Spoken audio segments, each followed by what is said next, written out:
Well, Australian doctor Daniel Knorr was one of the lucky few to score a prestigious invite to attend the King's coronation. And that he did, even taking a selfie with American singer Lionel Richie, as well as J-Bish, Julie Bishop. Daniel joins us now live from London. Daniel, good morning, evening your time. What was it like to witness the ceremony from inside the Abbey? Take us inside.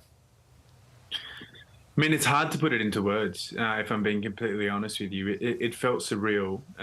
You know, it was humbling to be in that room. I felt extraordinarily honoured. And I really had the sense that I was witnessing history before my eyes. And the room was alive, the room was emotional. And it really felt amazing to be in that room. And the people you were in that room with, you were sitting next to Julie Bishop and Lionel Richie. What was that like? I know, it was pretty amazing. And, I now am calling Lionel my friend. I've exchanged numbers with him, which is pretty wild. I've told him to come and sing at my wedding, which he said he can't. But anyway, worth a try. I mean, it was amazing. It was absolutely amazing. And it was cool. It was a cool room. Well, outside of meeting those two, what were some of the other memorable moments from a huge day?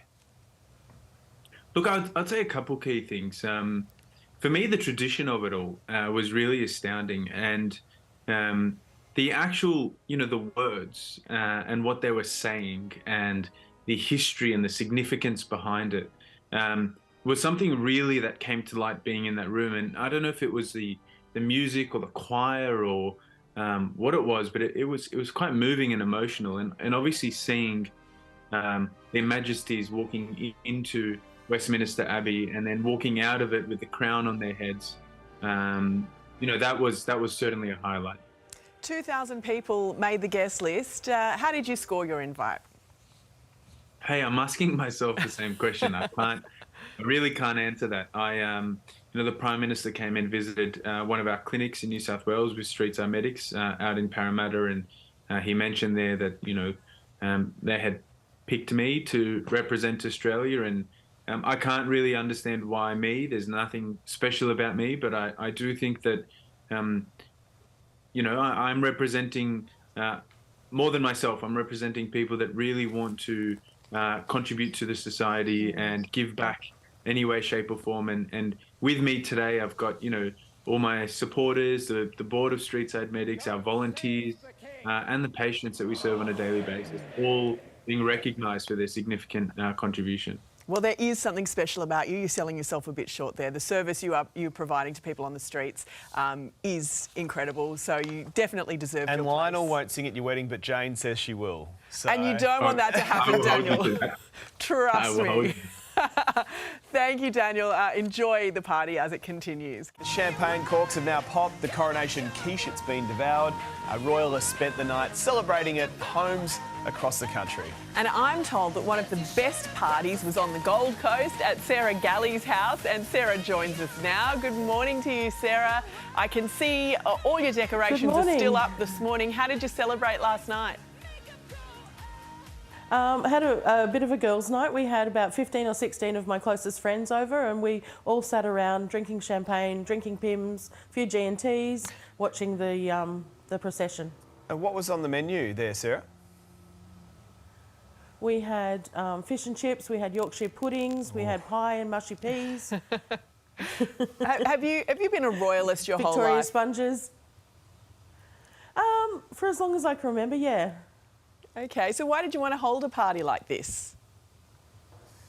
I think the royal family... I lived in London for 5 years when I was younger, and I just was fascinated by the royal family. One of my very close friends who was here last night, we just have always been royalists, and we're just fascinated by the whole institution of it all, and we just love it.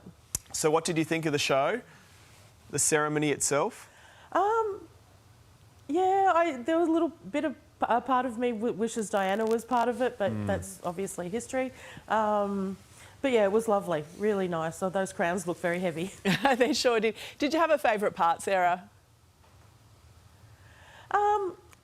I think when they were being crowned, it had a little bit of a tear in my eye.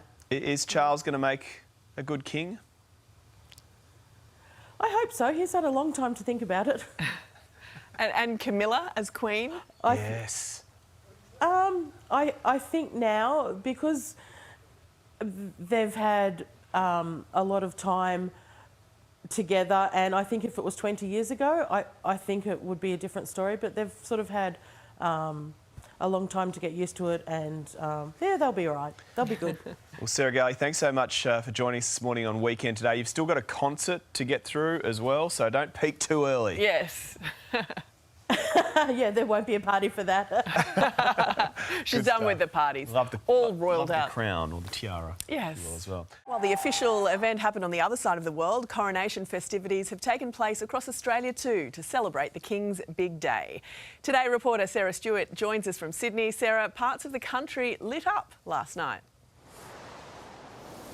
They certainly did, Jane. I don't think we do the pomp and ceremony like the Brits do. In fact, nobody does that. But here in Australia, we did light up in a beautiful shade of royal purple last night. There were 100 buildings and monuments right across the country that were lit up. The most was actually in WA.